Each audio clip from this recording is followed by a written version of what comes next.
മൊളസ്കയുടെ case നമ്മൾ പറയുമ്പോഴേക്കും എന്താണ് നോക്കിക്കേ, മൊളസ്ക എന്ന് പറയുമ്പോഴേക്കും കാൽക്കേരിയസ് ആയിട്ടുള്ള ഷെല്ലാണ് മൊളസ്കയിലുള്ളത്. ആർത്രോപോഡയിൽ ടിൻ പറഞ്ഞപ്പോഴേക്കും മൊളസ്കയിൽ നമ്മൾ എന്താ പറയുന്നത്?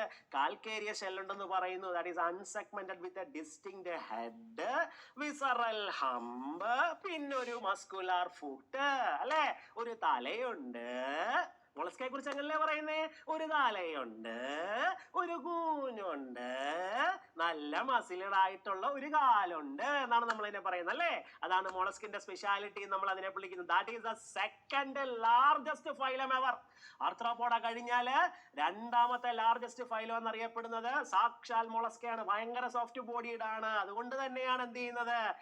ഷെല്ല് കാൽക്കേരിയസ് ആക്കിയത്. ഷെല്ല് കാൽക്കേരിയസ് ആക്കി. ഇപ്പൊ കക്കയൊക്കെ കായലിൽ ഇപ്പൊ പിടിച്ചു കഴിഞ്ഞാൽ എടുത്തിട്ട് കല്ലുമ്മലിട്ട് അടിച്ച് പൊട്ടിച്ചാൽ അതിനകത്തുള്ള സാധനം കിട്ടുകയുള്ളൂ. കാരണം ഷെല്ല് കാൽക്കേരിയസ്